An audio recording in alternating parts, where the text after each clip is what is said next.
Video में मैं आपको एक बेस्ट MACD ट्रेडिंग स्ट्रैटेजी बताऊंगा जिसे सीखकर आप अच्छा खासा प्रॉफिट जनरेट कर सकते हो।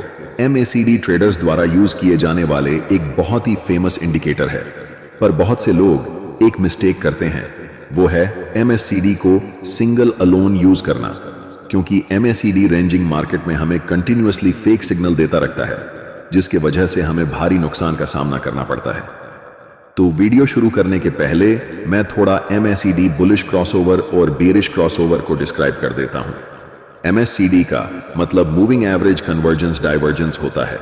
MACD में मेनली दो लाइनें होती हैं, MACD लाइन और सिंगल लाइन।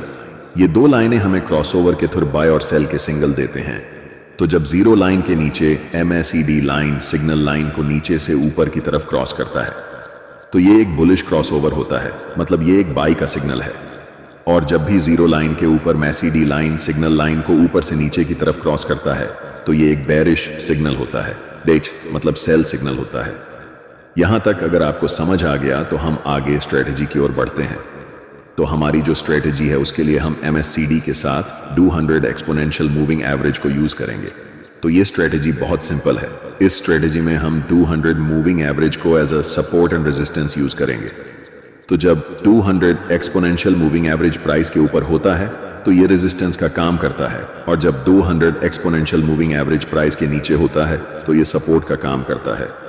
आइए स्ट्रेटजी को एग्जांपल की हेल्प से समझते हैं।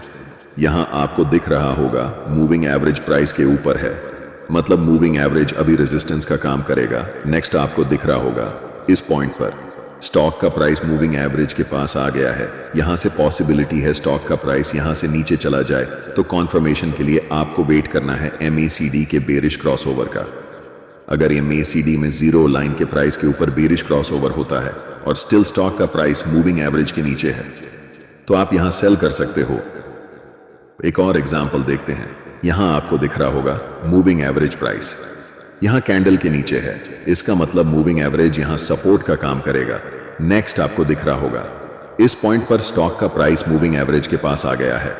यहां से पॉसिबिलिटी है स्टॉक का प्राइस वापस ऊपर की तरफ चला जाए, इसलिए कॉन्फर्मेशन के लिए आपको MACD के बुलिश क्रॉसओवर का वेट करना है। अगर जीरो लाइन के नीचे बुलिश क्रॉसओवर होता है और स्टिल कैंडल यहां प्राइस मूविंग एवरेज के ऊपर है, तो आप यहां बाय कर सकते हो। जो हमारी नेक्स्ट स्ट्रेटजी है उसमें हम MACD को प्राइस एक्शन के साथ कंबाइंड करके यूज करेंगे।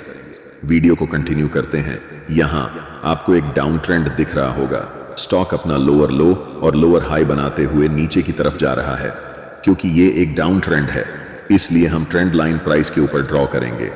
यहां आपको दिख रहा होगा इस लेवल पर प्राइस मल्टीपल टाइम रिजेक्ट होकर नीचे चला जाता है, तो हमने इस लेवल पर एक ट्रेंड लाइन ड्रॉ किया।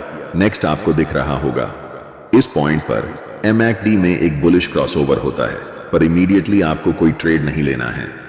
आपको ट्रेंड लाइन के ब्रेकआउट का वेट करना है। नेक्स्ट इस पॉइंट पर दिख रहा है एक ग्रीन कैंडल ने ट्रेंड लाइन को ब्रेक किया। अगर नेक्स्ट डे इस ग्रीन कैंडल का हाई टूट जाए तो आप यहां बाय कर सकते हो। एक और एग्जांपल देखते हैं। तो यहां आपको दिख रहा होगा स्टॉक अप ट्रेंड में है। स्टॉक अपना हायर हाई और हायर लो बनाते हुए ऊपर की तरफ जा रहा है, क्योंकि ये एक अप ट्रेंड है।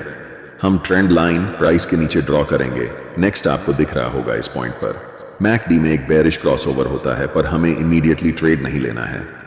हमें ट्रेंड लाइन के ब्रेकआउट का वेट करना है।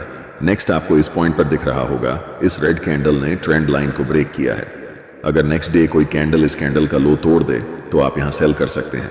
अगर आप लोगों को ट्रेंड लाइन या level of support and level of resistance draw करना नहीं आता, तो आपके लिए एक सेपरेट वीडियो बनाया है, इसे आप यहां क्लिक करके देख सकते हैं। वीडियो को लाइक और चैनल को सब्सक्राइब जरूर करें। धन्यवाद।